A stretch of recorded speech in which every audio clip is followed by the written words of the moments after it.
this morning, and thank you all who are listening as well. My name's Karen. So native ornamental grasses. Just as a point of clarification, we're not talking about turf grass today. I wanted to clarify because this is something that we, meaning the Master Gardener community, kind of throw around a little bit. There's some technicalities when it comes to native as well as ornamental. I wanted to provide some clarification before we move forward. So the American Horticultural Society defines native as a plant that is indigenous to an area. Ornamental, a plant grown for beautification, accent, color, aesthetic beauty. So those are the kinds of things I'm talking about today. I have been told that according to Mount Cuba, the word invasive can only be used for non-native plants, okay? Aggressive is the term that we use for native plants that are kind of taken over your beds. Okay, so just again, a point of clarification before we move forward. So this is my grand dog, Abe. So this is an ornamental grass that we have on our property that Abe loves to hide under. I love ornamental grasses, and part of the reason why I chose to do this talk today is because I have a lot of them. I love the fluidity of them. They provide texture, they provide sound, they provide shade, as you can see by Abe. And there's an architectural element that they provide to your landscape beds. All of the senses are engaged with native ornamental grasses. And we're going to talk about cool season grasses and warm season grasses. But even in the winter, as the wind is blowing, you'll hear them rustling. I just find them so peaceful. I really do. I actually added, what did I just say? 10, 15 to my landscape just last week. And I have a picture of an itty bitty little one. But they will grow as this has. They look good all year, minimal care, if any. And deciding which one to put in your garden spaces is something to give thought to, because some of them will spread and become quite big. So you have to be mindful of that. And those are the specifics we're going to go over today. This grass actually is not native to Delaware. This one is a pampas grass that was put in like 10 years ago. And it gets, every year, this is cut down to about a foot. And every year it grows to at least 3 to 4 feet. It's like crazy big, crazy big. But native grasses, again, they have arching foliage. They're very graceful. Some of them have colorful plumes. There are lots of different varieties that will provide seasonal interest all year long. And that's another reason why I like them. You know, in the fall and the winter, when, you know, you might not necessarily have such active beds, your native grasses are still going to look beautiful and provide that interest. So things are not quite so boring. A lot of times, if you're talking to a landscape architect, they will use these as a centerpiece for the rest of your bedding and garden plans. Again, super low maintenance. Once they are established, they're an excellent addition to any home garden in my estimation, but I'm a little biased, right? Because here I am talking about them. So before we get into technicalities about the specific grasses for Delaware, it's important to understand some growth habits, okay? When we talk about growth habits, we're going to have the clump forming and the rhizome forming. And you see here, this is a nice image of how a rhizome works. So again, before planting, it's super important to understand the growth habit of whatever grass you choose to put in your space. And with regard to spread and growing habit, it's going to be one of these two. And I will speak to specifics when we get to the different types of grasses. Oftentimes a rhizome forming is going to be called a running grass. The clump forming grasses are going to be really nice and neat, and they just form little mounds or clumps. That's why they are called that. They tend to mix really well with other perennials and will not become invasive. There it is, that word. They won't take over your bed. They're just going to stay where they are, these little clumps, and they'll look lovely. They will increase in girth. kind of like me, you know. I also have an English bulldog. I'm getting more wrinkledy and wider. And that's what the clump forming is going to do. It's going to just become a little bit wider, but it's not going to spread as the rhizomes do, as you see here. The rhizome grasses are going to spread underground. So you're not going to see it happening. Okay, well, theoretically. They're going to become far more aggressive in your beds. And again, they're often called running grass. Might be a term you have heard. They do have a place, but if you're like in a super tidy perennial bed, this might not be the form of grass that you want because it's going to spread into those perennials with time, and it may very well have the potential for taking over that area. So something to be mindful of. So again, before selecting whatever choosing of grass you want, it's important to understand its growing habits and the way it spreads. So we're going to start with Elliott's bluestem. This is a native grass to Delaware. It's actually from the Greek meaning a man's beard. I just find things like this interesting. You might hear it called Stephen Elliott. That is actually the name of the American botanist who founded or named Elliott's bluestem.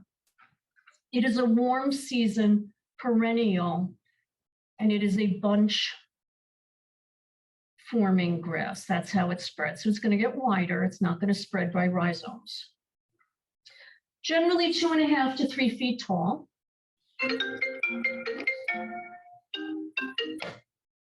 It flowers in the summer to the fall. Also something to be mindful of when you're designing your beds.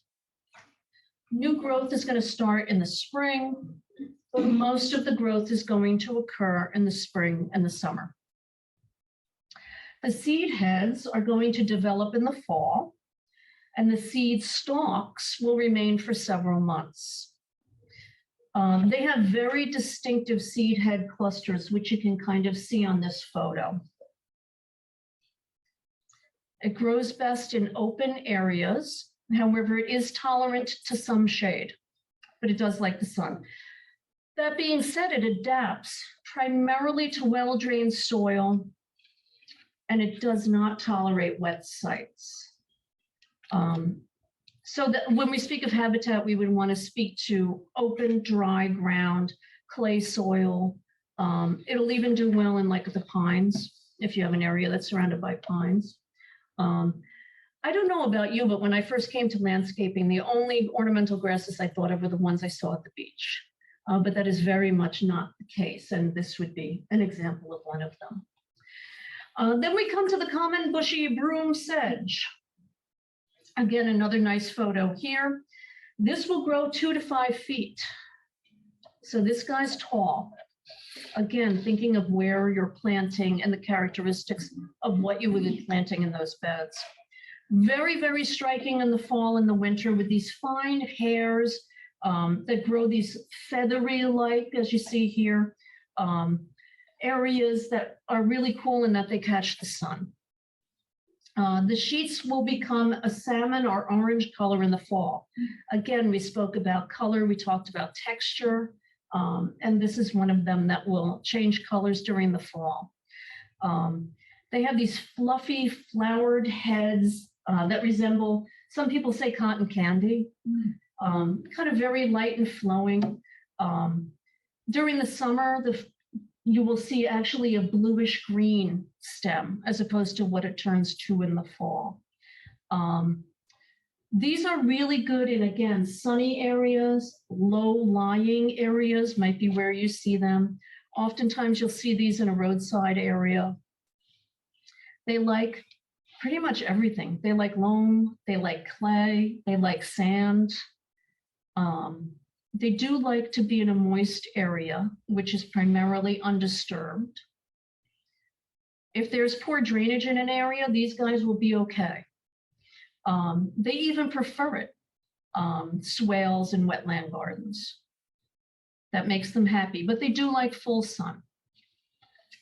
And this is a bunch grass. You will not see rhizomes here.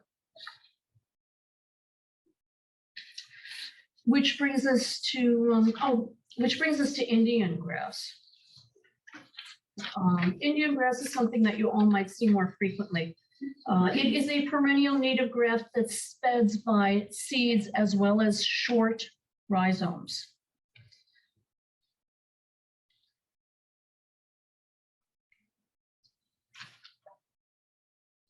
It is similar to sorghum, however, its Latin name speaks to poor imitation of sorghum, which I thought was funny. It is, again, a perennial. It is a warm season. This guy's going to grow between 5 to 7 feet. Really big, although I'm a little lady, so for me it's big. You're going to see the growth in the spring, primarily from June to August, and it is going to remain green until the first frost. So again, adding that color to your bedding spaces. There are yellow flower particles that will extend from late summer to fall. This grass is going to tolerate rocky or clay soils. It's an excellent ground cover year-round for feeding the birds and the mammals.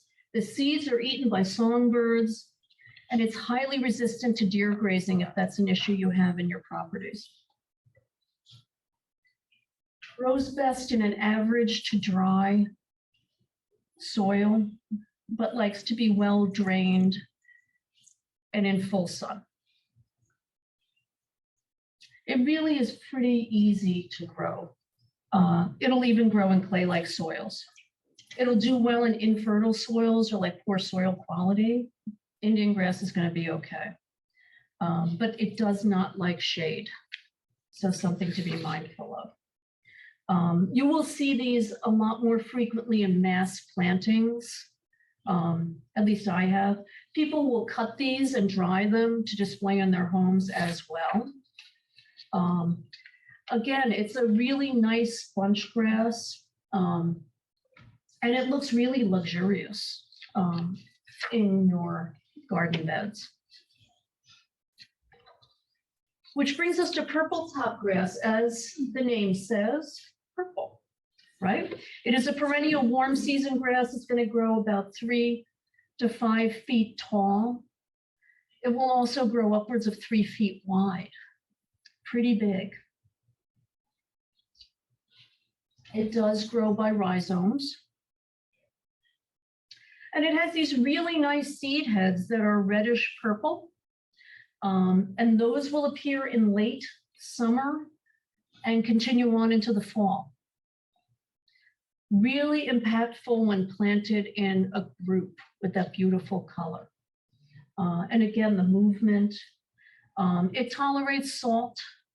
So for those of you who are in the southern part of our state or near any kind of a salt water, this guy's going to do okay. It also does well in roadsides or swales, so you might have seen them there.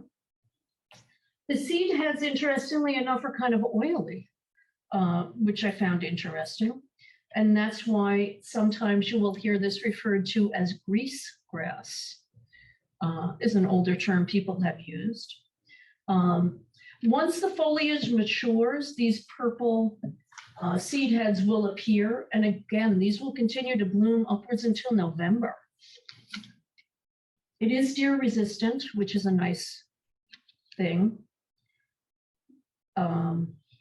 It also is a species for larva host for butterflies and moths. They are in surrounding, here we are still in close to Earth Day, but supporting native species as well. The seed heads are a good source of food for not only birds, but some mammals. It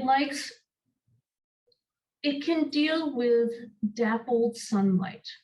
So it will like full sun at least 6 hours a day. But it can do partial shade for 2 to 6 hours a day as well. So again, looking at the qualities of your plants relative to where you're going to be putting them. Tall switchgrass is another grass that you might see locally. It is clump forming and it is a warm season grass. You might see this in some open areas, especially a little bit further south in Sussex County here in Delaware. It is a rhizome growing grass. It can get upwards of 3 to 10 feet tall. Really big, really big. In August to October, you will see some purple heads occur, and that's the image you see on the bottom right. The bright green leaves are going to occur upwards and downwards of the stem, but again, you're going to see bright yellow in the fall and some purple, as you see here. It is a native perennial. We'll have curly leaves, which is kind of hard to tell there. It will grow along roadsides where moisture is present. So you will see this in the areas of the Delaware Bay, some coastal regions where there is salt or brackish water, shorelines, marshes. Sometimes you'll see it in old fields or thickets. And again, these clumps will continue on into the winter. It does okay with partial shade 2 to 6 hours a day. So you have a little flexibility there. And yet again, it is a host for larvae. So again, supporting local species. Which brings us to little blue stem. This is a little blue stem that I planted in my yard. I planted about 10 to 12 of these just 2 weeks ago. It's an itty bitty baby blue stem. It is a native, and you can see that's a short little wall. Oh, it's probably maybe 1.5 feet high that I planted them along. So once they get big, it will provide some aesthetic beauty relative to that little wall, and there's a fence above it, as well as providing some privacy and some interest. So again, it is a native perennial. Ornamental, it's considered a warm season grass because it also has some attractive foliage that will come. It's really happy in a super wide range of growing conditions. It's okay with dry areas. It's okay with moist areas. And those are the kind of plants I like. I really can't kill it. I did give a presentation once about things I kill. This is not one of them. So if I can grow it, you can grow it, believe me. At the height of its beauty, believe it or not, is the fall and the winter. It's going to turn a rich apricot color. The flowering period is going to start in the summer, but then, as I say, continue into fall. It's going to get to be about 2 to 4 feet high. And the spread is going to be just as much. So they're pretty far apart, these guys. It likes average soil, doesn't have to be anything special, dry to moist, but well drained, and it prefers full sun.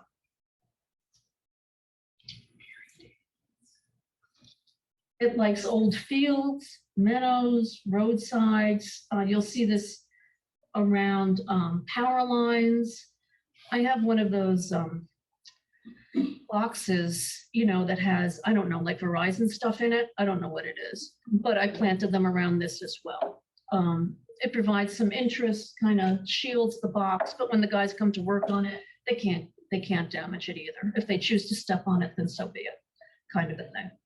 Once established, it's really great at drought resistance. Tolerates high heat. It's okay with humidity. And again, it's okay with salt. So if you're living in an area that has some brackish water, it's okay with that too. It's great. I love my little blue stems. You can cut it back to the ground late in winter or the early spring, and that's going to promote new growth. And mulch around the crown. There is mulch there, you can see. It propagates by seed, so we are not seeing rhizomes here. So it's going to get tall, it's going to get fat. I didn't get tall, I just got wide. but it's not going to spread by rhizomes. This will not take over your bed in that sense. The leaves and the stems, the blades of the grass are going to develop a bluish cast. It's really pretty cool.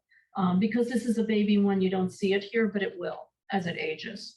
And that was going to come out later in the season, and then in the fall, again, it's going to turn this warm copper color that does not fade during the winter. The purplish bronze seed heads are really of great interest. And again, highly resistant to browsing deer. Provide year-round cover for wildlife. The little blue stem is a larva host to butterflies of certain species as well as moths. So it's a great choice for pollinator gardens. The feathery fine blue leaves are super attractive when planted in mass. And they adapt really well if you're interested in even doing something like this in a container.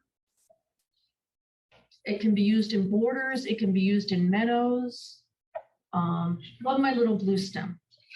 But that being said, as with so many of the native grasses, I don't know about you, but I'm like that character from, well, never mind. But anyway, when the landscapers come or when somebody comes and goes in the fall, don't do that. You're losing that interest for the fall, for the winter. Cut them down in the spring. They are going to grow. Don't you worry about that. Which brings us to winter bent grass. Again, another native perennial grass. It grows and spreads by rhizomes. So you're going to see that subsoil horizontal spread for this one. The flowering period is spring to summer, and this guy will grow to be about 3 feet tall. It's okay with partial shade. It likes fresh meadows. It likes brackish water. Not afraid of swales or even fresh water. This would be a good option to go with.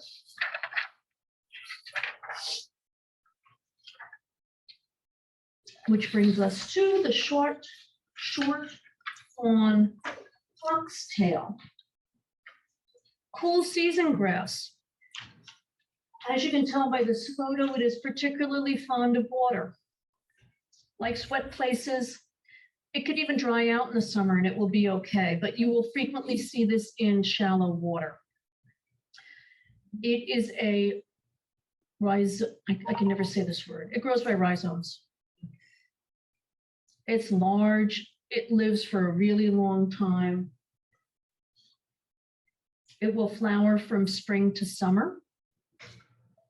So again, it's okay with part shade, loves the water. So you'll see this in wet swales.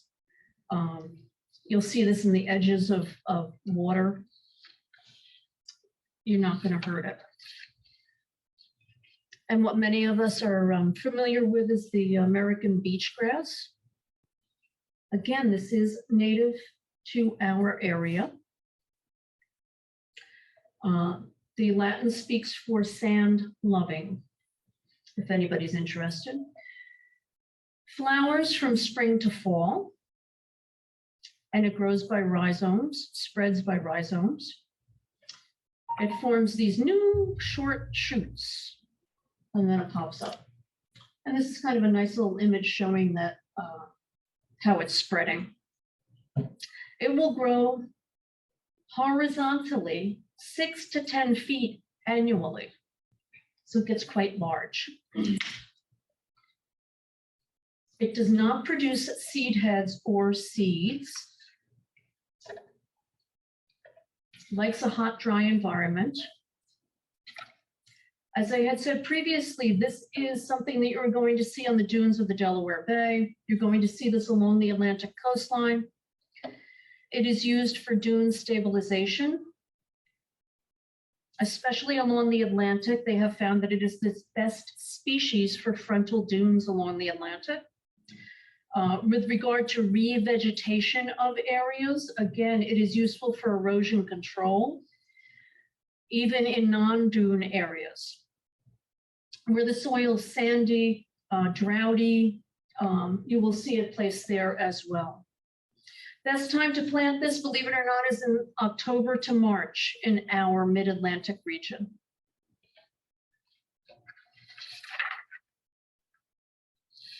Whoops. Whoops. Big blue stem. Big blue stem. The Latin stands for man with beard, which I thought was kind of funny, but I'm easily amused. Named after a French physician and botanist, actually. It is a warm season native grass with blue-green stems and leaves that reach up on a tall, narrow shape, growing 4 to 8 feet tall. It'll be about 2 to 3 feet wide. Tolerates, again, a wide range of soil types. It's okay with poor soil. It does prefer well-drained, fertile soil, but it's tolerant of a lot, including moist soils. You'll see this growing in old fields, meadows, around the edges of roadsides, pond margins, or even along streams. It is long-lived and super easy to grow. Spreads by short rhizomes yet again. Occasionally it will go to seed. It can get floppy if it's grown in the shade. It's recommended that this actually does get cut back in the winter, and that will help maintain its appearance because it does tend to get floppy. But once established, those fibrous roots are really resistant to drought. And again, it flowers in the fall and the summer. It's also tolerant of browsing deer, which is something to be mindful of. We also have additional native grasses that I didn't go into specifically because I don't see them very often here. But just so you are aware, we have a lot of native grasses to our mid-Atlantic region. That being said, another way to classify them would be warm season grasses and cool season grasses. Previously, we spoke about how they spread, whether they're clump forming and spread by seed or rhizome. When we talk to cool season grasses, the ones we spoke about today were the short, it's my New York accent, I'm sorry. The short fawn, try so hard, foxtail, the American beach grass and the winter bent grass are all cool season grasses. The cool season grasses are going to start and grow early in the spring, and they may remain semi-evergreen until winter. They seem to do better and have better foliage quantities when the temperatures are cool, even if they have sufficient water during the drought periods. They just like the cool. It's kind of like lettuce. It's growing now and then it's going to stop. If they're not watered during a drought, however, the cold season grasses will become dormant, okay? And that's going to look brown. They're just dormant, okay? These cool season grasses are going to require more frequent division to keep them healthy and looking well. But they do tend to die out in the center, which is kind of interesting. So you would just want to cut off the brown in the winter time, and then it's going to grow back in the spring. Versus the warm season grasses, which what we spoke about today were the Elliott's blue stem, the common bushy broom sedge, the Indian grass, the purpletop grass, the tall, pretty much everything I mentioned. The tall switchgrass, the little blue stem, and the big blue stem are all warm season grasses. They do better in the warm weather. That's why they're termed warm season grasses. They keep looking good when the temperatures are high and the moisture is limited.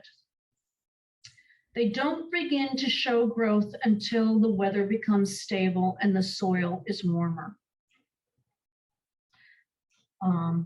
They are going to have previous season's growth that appears brown and requires cutting back in the spring. Warm season grasses normally do not require frequent division, as you might see in the cool season grasses. So again, relative to what type of grass you have is when you're going to cut it back. So here are two images of our state. So things to consider relative to Delaware or wherever you're choosing to plant these in terms of soil conditions, moisture conditions, the bloom time, the size. For those of you who are not in our state or might not be familiar, the center photo is our 3 counties here in Delaware.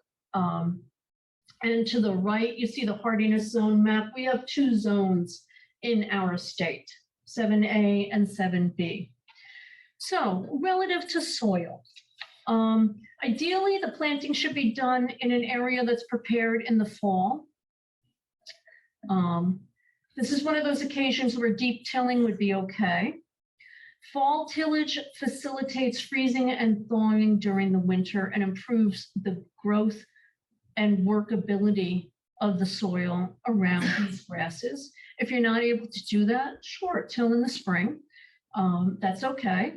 You do want to incorporate some ample organic matter when you're planting any of these grasses. Ornamental grasses do not require high amounts of fertilizer though. So throw in some compost, throw in some organic matter, but you don't have to worry too much about fertilizing the area.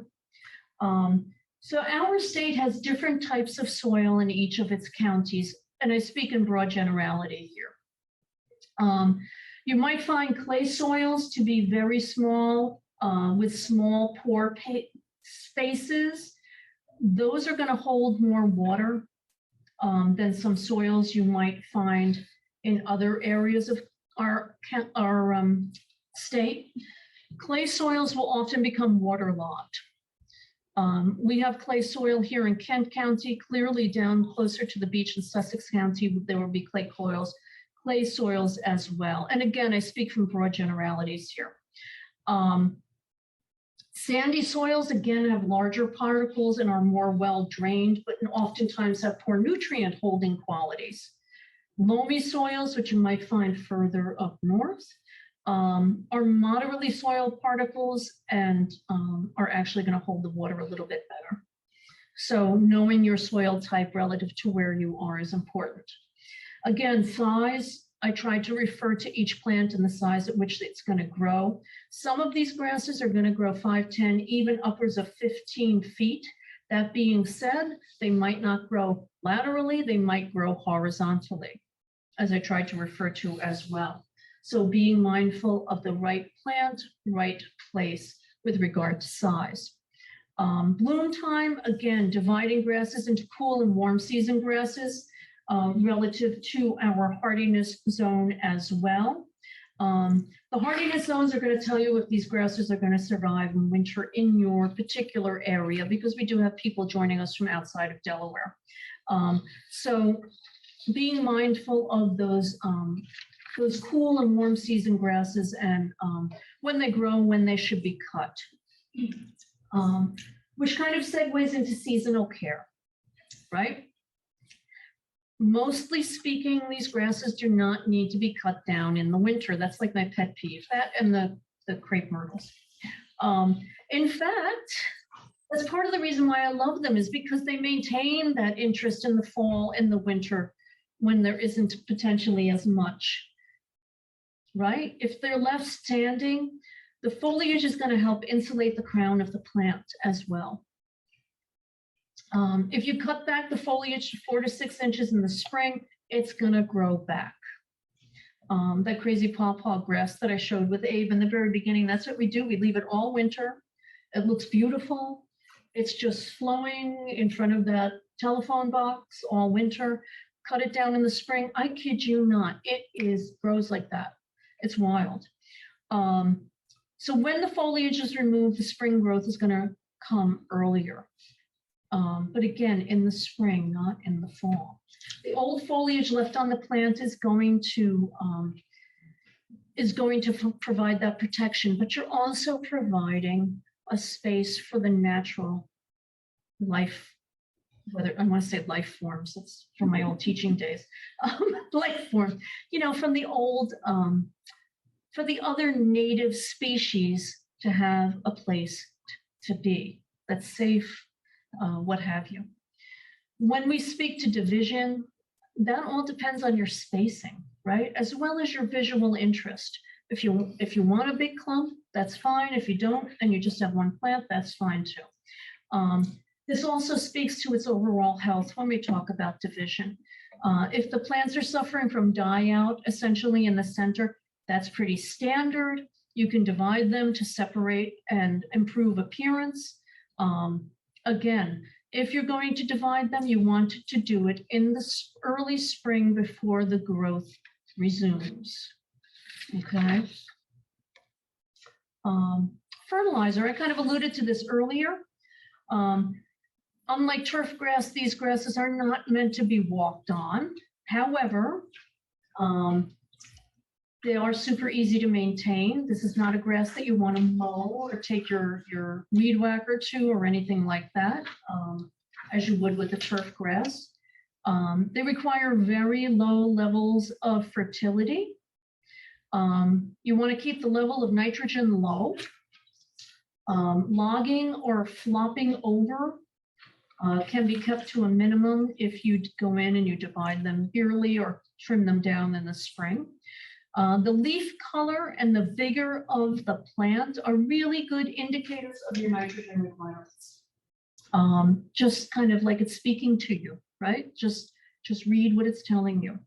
An application of 1/2 to 1 pound of 10-10-10 fertilizer per 100 square feet of garden area should be sufficient. So read your fertilizer. I had a really hard time finding 10-10-10, and I found it in a box store, which is the least place in the world I thought I was going to find it. You want to apply the fertilizer as the growth is resuming, right? That makes sense, right? As it's growing, it needs fertilizer, right? It's like prenatal vitamins. An application of slow release fertilizer in the spring should be enough to take care of it in the summer. That should be all you need. Just make sure it's watered thoroughly. They should be really, really well watered the first season. No one was more thankful for that rain the other day than me with my baby blue stems. And we want to do this for good root development, right? Makes sense. Established plants are not going to need as regular water as the new ones that you have just put in do, but they might need supplemental watering if there are some drought conditions, and the weather's been so wonky the last few years, that may very well be the case. The amount of water that you provide, again, is dependent upon the species, the site, the quality, the size, and the growth rate of the particular grass. With regard to weed control, you might want to cultivate the area surrounding the grass for weeds. Application of mulch surrounding, when you put that in, should be sufficient. The mulch is also nice because it helps the soil retain some of the water. I really haven't had a problem with weeds in any of my grasses. Periodically, I'll get some random thing growing up, but really, really not that bad. That being said, as I spoke to the elements of native grasses, I surround mine with perennials, and I think it's wicked cool. It adds to the native species in the area, but it also provides such interest. I have color, I have depth, I have motion, I have texture. And you see here, I've got a bunch of perennials, including butterfly weed, black-eyed Susan. There's some asters growing there, coneflowers. I have coneflowers of every color you can imagine. I just think they're the bee's knees. Blazing star, and again, Joe Pye weed. Again, all of which are native species, adding color. If you choose to have your grasses stand alone, that's fine. The ones I referred to earlier that I planted along that fence line, I have, honeysuckle intermingled. So the honeysuckle is going to grow up the fence and the grass is going to be outside the fence. Think depth. think texture, think space. I just think the native grasses are very cool. And that's my old bulldog on the corner that I'm getting to look like. See, do you see the jowls? We're a bulldog family.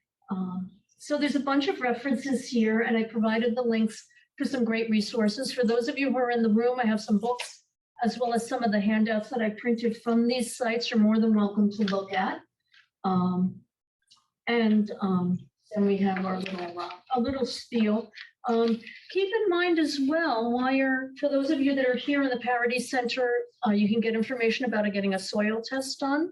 Would be advantageous this time of the year, not just for planting your native grasses, but also for anything you might be putting in your soil this year. So, questions? Yes. Yes. I think it's pampas grass that I have. Mm-hmm. It has these little spiky things that Is it a little rough to touch? it gets, as soon as you get near it, it attaches. So trying to trim it back, I can't figure out how to trim it back. Yeah, very low. But do you put it together with like tape? So then. Oh, I see what you're saying. Yeah, the logistics of it. Yes. Yeah. I've tried like sawzalling it. I tried grabbing clumps and doing it. Is there a way of, it's 10 years old. So it's got to be pretty big. It's big. Yeah. But I gave up. I didn't go back this year. It was because you can lasso it, right? Yeah. Is there a way that like landscapers cut the stuff down? Yeah, the only time I've ever seen it cut down, the way they cut down mine was just going really slow, but they have some kind of, I don't know what it's called, but it's some kind of a device that looks like it's on a 4-foot pole. So they're not right on top of it. You know what I mean? So that's the trick that I saw them use. I can appreciate almost like long hair, which I know nothing about. Almost wrapping a section, maybe with some string or some duct tape, so that it's not getting you while you cut off that section. Maybe doing it in small doses. I've done that with baling twine. I wrapped baling twine down really low and as tight as I could, and I did it in like 2 sections, and then we just kind of just went at it. I mean, it helped keep it somewhat contained, but. Yeah, and certainly not on a windy day. Right. Yeah, well, that's every day here. Yeah. Baling twine, that's a good idea. Mm-hmm. Yes, Karen, you mentioned a couple of these grasses have short rhizomes. So how's that different from, are they still as aggressive as regular rhizomes? Yes, yeah, but they'll, as opposed to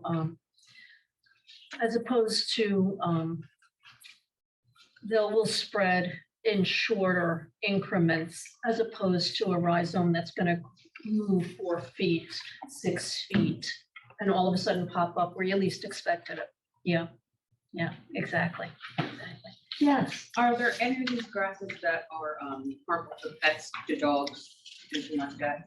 Oh, not that, to the best of my knowledge, they are pet friendly, but I'm not 100% sure. Yeah, I would have to look. That's a good question. I mean, we have not had any problem. But then For your dogs. So. right, yeah, no, we have not had any problem, and we have not had the dogs try to eat them either.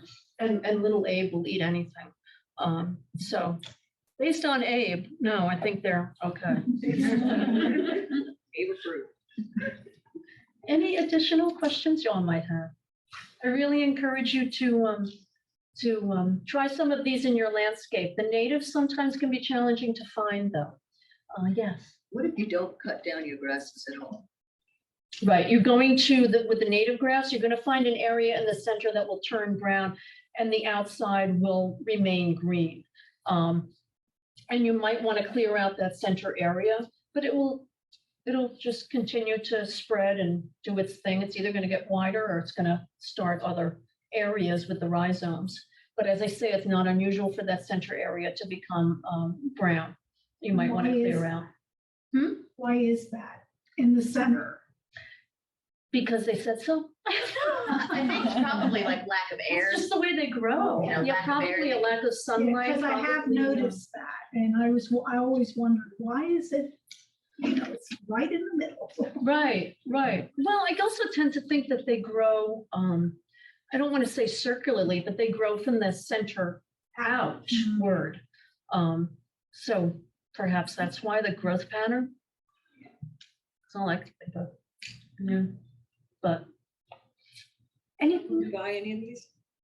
Oh, well, we're not allowed to name specific places. Okay. Our local I do know that there are some nurseries, I have been told, further north of us that do carry natives and have a nice selection of them. to find them on the side of a road somewhere, we could pick them up. Actually, when I was looking for photos. Not on state property. Exactly. And I have found some online successfully.